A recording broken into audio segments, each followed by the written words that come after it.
Hey, salut à tous, c'est Pierre Meunier, bienvenue dans F3 Cario.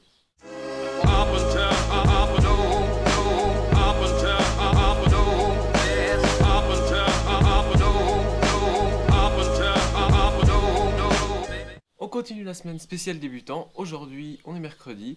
Dans la suite des choses, hier on a vu quel planeur prendre, comment l'équiper. Aujourd'hui on va voir comment faire le CG et comment faire les premiers vols de trim de son modèle. C'est parti.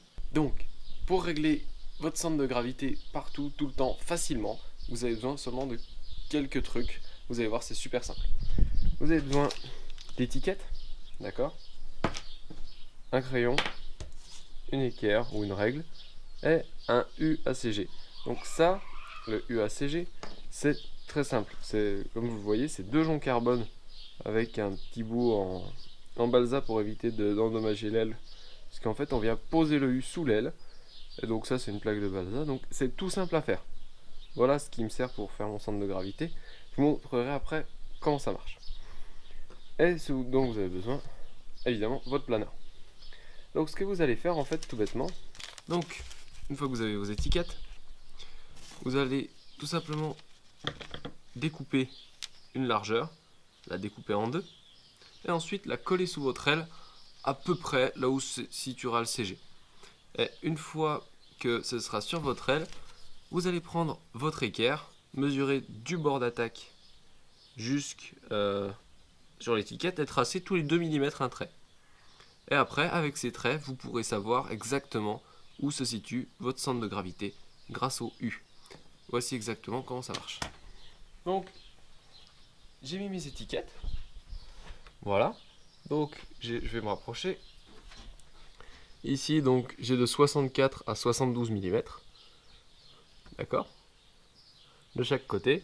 Et c'est mon U qui va venir se placer sur les points, qui va me dire mon centre de gravité. Donc, j'ai simplement à placer mon planeur comme ceci et à trouver son centre de gravité. Voilà. Simplement. Et voilà, une fois que j'ai trouvé ça, il fallait juste que je laisse le U en place et regarder dessous où ça me mène. Donc là, je sais de toute façon que celui-là est centré à 68 mm.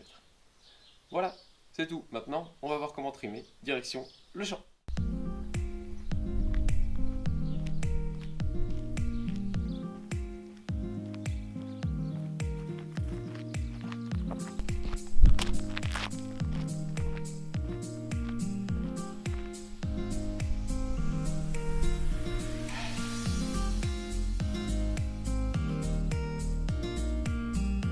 Ouais, bon, dites-moi si ce genre de petit plan ça vous plaît, parce que dans ce cas-là, j'en ferai peut-être un peu plus. Alors, on arrive au champ, et je viens de voir qu'ils ont fait les regains, donc ils ont refauché une partie du champ, donc c'est de l'herbe rase. Donc on va aller là-bas, je sais pas si vous voyez. Voilà, là-bas où il y a les petits andins. Donc on va aller là-bas, et on passera directement. Donc c'est plus de Mobius, c'est une Firefly Q6. Merci à mes abonnés pour m'avoir fait ce petit cadeau. Je suis vraiment super touché. Voilà, on y va. Bon, voilà, on y est. Je suis avec la Firefly Q6. Dites-moi ce que vous en pensez niveau image, son, tout ça. J'espère que le cadrage sera bon. Donc on est avec le Vibe 2. Donc je vais vous montrer comment faire les tout premiers lancers de votre modèle.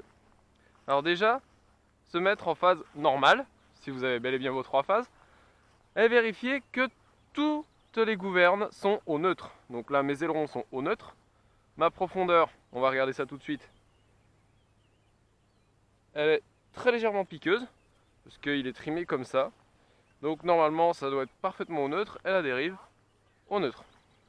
Ensuite, vous allez le prendre sous l'aile comme ceci, ou si c'est un CX4, donc, ou un aile basse, prenez-le par devant. D'accord? Donc là, je vais le prendre par sous l'aile parce que c'est un aile haute. Et vous allez simplement faire un ou deux pas et un petit lancer vers l'avant. Voilà.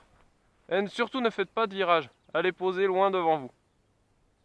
Voilà, sans frein, sans rien. Juste gardez-le à plat et ça vous permet de voir, ok, il est bien trimé. S'il a tendance à faire un petit peu vers le haut, vers le bas, etc. Là, dans ce cas-là, vous allez devoir légèrement retrimer votre modèle. Si ça vous semble bien comme ça, là, dans ce cas, ne faites pas de DLG tout de suite. Ce que vous faites, vous le reprenez par le dessous et toujours bien face au vent. Là, ça tourne à cause des thermiques. Donc vous allez refaire mais un peu plus fort. Voilà. Donc là, il est bien haut. Maintenant, vous allez faire un virage et voir comment le planeur se comporte. Est-ce qu'il est confortable? Est-ce qu'il est bien? Bon, lui, il est forcément confortable parce qu'il est très bien réglé. Mais voilà. Hop. Donc voilà, c'est bon. Tout va bien. Maintenant, je vais rester en phase normale. Parce que je sais que ma phase normale est bien réglée. Et ce que je vais faire, je vais tourner tout doucement et lancer légèrement vers le haut. Voilà, là je suis à 10 mètres, enfin même un peu moins. Et maintenant je vais tester ma phase vitesse. Donc ma phase qui va servir pour le lancer. Pour la montée du lancer. Ok, bon bah. Elle est bien trimée pour la vitesse, un tout petit peu piqueuse. C'est bien. D'accord? Donc je sais que ma phase vitesse est légèrement piqueuse, qu'elle est bien trimée. Donc maintenant, j'ai mon preset. Qu'est-ce qu'il me donne? Il me donne ça. Donc bien cabreur, les ailerons presque au lisse, ça les redescend un petit peu. Donc normalement tout va bien. Maintenant ce que je vais faire un petit lancer avec le preset en phase vitesse. Hop, je remets à plat assez tôt tant qu'il y a de la vitesse. Et là, maintenant je peux savourer le vol, le vrai premier vol du planeur. Donc où là on peut vraiment tester les ailerons, la dérive, la profondeur. Voilà, on peut vraiment voir comment le planeur se comporte. Et c'est là qu'on va pouvoir voir les réglages. Donc maintenant, on va pas parler différentiel, etc. Ça, on verra ça plus tard. Là, on va vraiment juste voir le trim. Donc, comment votre planeur doit se comporter en l'air.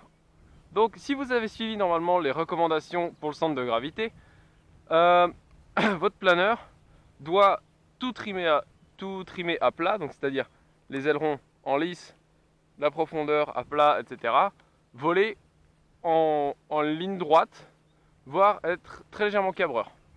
Donc, quand vous allez voler, voilà, donc là je vais me mettre à plat, là je lâche tout.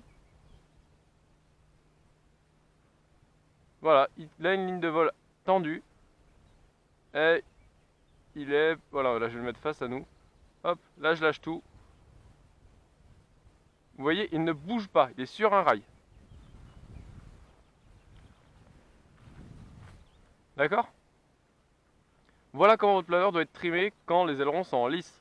La phase transition, ça va être donc la phase vol doit se comporter comme ceci. Donc moi c'est mon point de vue. Vous pouvez peut-être voler plus lentement si vous le souhaitez. Moi si je veux voler plus lentement, je fais comme ceci. Je mets 2 mm de flap, entre 2 et 3 mm. Et quand je suis dans le thermique, je mets beaucoup plus. D'accord? Donc voilà, maintenant je vais vous montrer donc, comment je fais pour une transition lente. Donc en transition lente, je mets mes 2 mm de flap et il vole plus du tout pareil.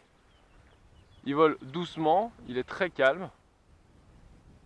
Et là, il est très manœuvrable. Et il vole, voilà, très à plat. Donc voilà comment ça vole. Voilà pourquoi ma phase transition est un petit peu rapide. Tout simplement pour que quand je mette mes flaps, ça me fasse une vitesse de vol correcte. Aussi simple que ça. Maintenant, je vais vous parler de comment on règle le preset. Donc, il y en a beaucoup qui me disent le preset, on le tient pour que le planeur aille à plat et après il cabre. Non, c'est l'inverse. Le preset sert à faire cabrer le planeur et après passer en phase vitesse qui va servir de traînée minimum. Donc, on va voir ça tout de suite. Le preset, là, je le tiens. Je lâche le planeur et ensuite, une fois que j'ai lâché le planeur, là je lâche le preset. Et c'est ce laps de temps entre le moment où je lâche le planeur et le moment où je lâche le preset qui va donner la pente du planeur. Une fois qu'on a relâché le preset, normalement le planeur doit aller parfaitement droit, peu importe à l'angle auquel il est. Donc vous allez régler votre preset en général par l'habitude de la longueur que vous avez à tenir votre preset. Si vous le tenez vraiment pas assez longtemps, par contre, faut le tenir plus longtemps. Faut pas que votre preset soit trop agressif. Moi, il l'est déjà pas mal parce que je tiens le preset très peu de temps. Donc vous allez voir les deux phases de montée. Donc preset, lâché. Ok, on va le refaire.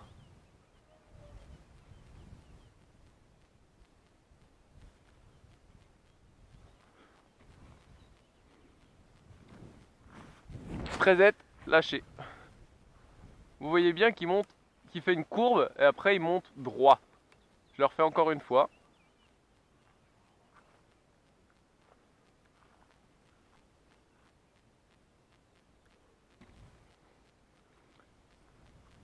Hop, preset, lâché. Au moment où je dis lâcher, c'est à peu près le moment où je lâche le preset. Hein. Donc vous voyez, je le tiens assez longtemps quand même. Je le tiens pas une demi-seconde. C'est pas loin d'une seconde. Enfin, parce que je le tiens tout le long de la rotation, plus après. Là, je tiens le preset. Hop, lâché. Voilà. Donc là, je vous montre sur des petits lancers à 35-40 mètres. Maintenant, je vais vous montrer ce que ça donne sur un lancer à peu près 60 mètres.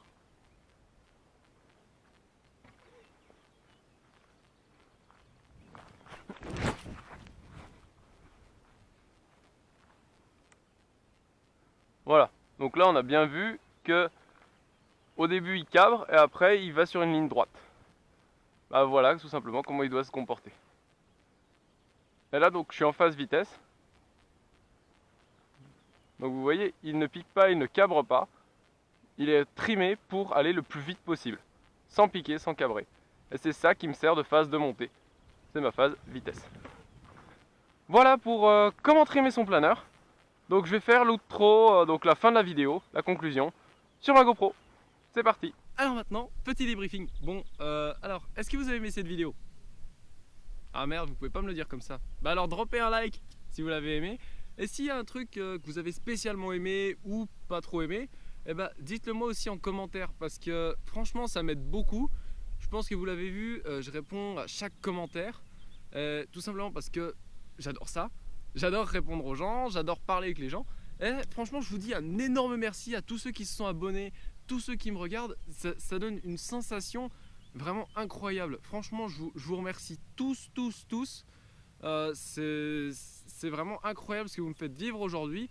Pour l'instant on est à 424 abonnés, donc comparé à certains youtubeurs c'est entre guillemets rien du tout, mais pour moi on est passé en mars à 66 abonnés à 424 aujourd'hui.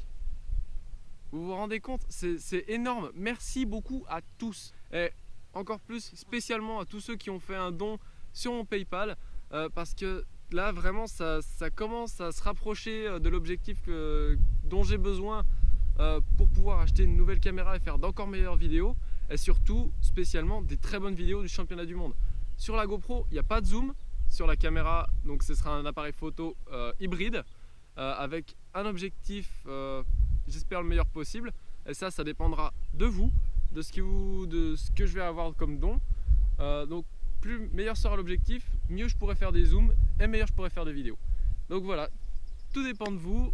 Et encore une fois, merci énormément de ce que vous me faites vivre aujourd'hui. Vous m'aidez à vivre encore mieux ma passion. Voilà. Si vous avez bien aimé cette vidéo, mettez un like. N'hésitez pas à dire ce que vous voulez en commentaire. Si vous voulez voir des trucs, même en dehors du F3K, si vous voulez me voir faire des vidéos spéciales sur des trucs ou voir comment c'est autour de chez moi ou j'en sais rien. Voilà, n'hésitez pas à le dire. Voilà, merci beaucoup d'avoir regardé jusque là et à demain, ciao.